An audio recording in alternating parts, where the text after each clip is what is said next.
കണ്ണൂർ പഴയങ്ങാടി വയലിൽ റീമയുടെ ആത്മഹത്യാക്കുറിപ്പ് പുറത്ത്. ഭർത്തൃവീട്ടിൽ വലിയ മാനസിക പീഡനം നേരിട്ടെന്ന് കുറിപ്പിലുണ്ട്.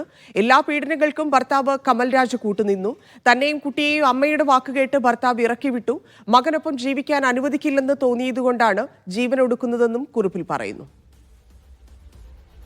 3 ദിവസത്തിന് ശേഷമാണ് ഈ കുഞ്ഞിന്റെ മൃതദേഹം കണ്ടെത്തുകയും ചെയ്തത്.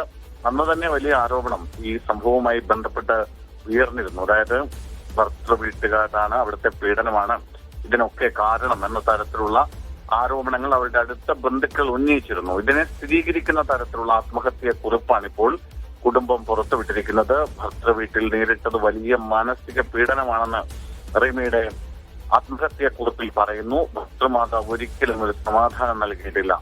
എല്ലാ പീഡനങ്ങൾക്കും ഭർത്താവ് കമൽരാജ് കൂട്ടുനിന്നോന്നും തന്നെയും കുട്ടിയും അമ്മയുടെ വാക്കുകേട്ട് ഭർത്താവ് വീട്ടിൽ നിന്ന് ഇറക്കി വിട്ടുവെന്നും ഈ ആത്മഹത്യാ കുറിപ്പിൽ പറയുന്നു. മാത്രമല്ല, ഈ മകനെ കമൽരാജിന് വേണമെന്ന തരത്തിൽ വലിയ തോതിൽ സമ്മർദ്ദമുണ്ടായി.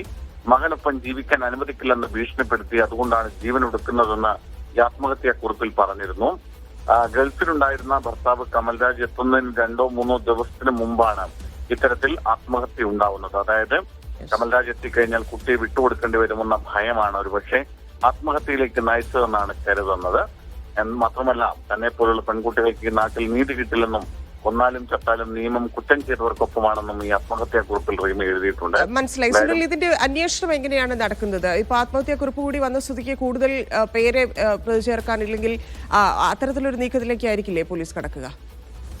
സ്വാഭാവികമായും ഇവരെ കൂടി ഈ ആത്മഹത്യാ കുറിപ്പിൽ പറയുന്ന ഭർത്താവിനെയും ഭർത്തൃമാതാവിനെയും പോലീസിന് ഇതിൽ പ്രതി ചേർക്കേണ്ടി വരും. നിലവിൽ ഇതുമായി ബന്ധപ്പെട്ട് പുതിയ എഫ്ഐആറുകൾ ഒന്നും ഇട്ടിട്ടില്ല. പഴയങ്ങാടി പോലീസിനാണ് ഈ കേസിന്റെ അന്വേഷണ ചുമതലയുള്ളത്. പഴയങ്ങാടി പോലീസ് ഈ സംഭവം ഉണ്ടായതിനു പിന്നാലെ തന്നെ അസ്വാഭാവിക മരണത്തിന് കേസെടുത്തിരുന്നു.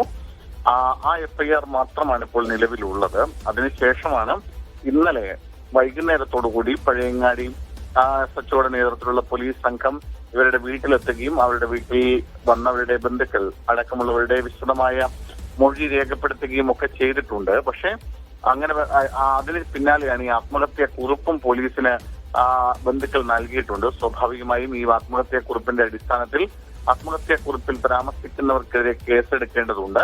ഇതുവരെ നിലവിൽ അങ്ങനെ കേസെടുത്തിട്ടില്ലെന്നാണ് ഞാൻ അറിയുന്നത്. പുതിയ എഫ്ഐആർ ഇട്ടിട്ടില്ല. അതിൽ 2 സാഹചര്യങ്ങളുണ്ട്. വേണമെങ്കിൽ നിലവിലുള്ള എഫ്ഐആറിനൊപ്പം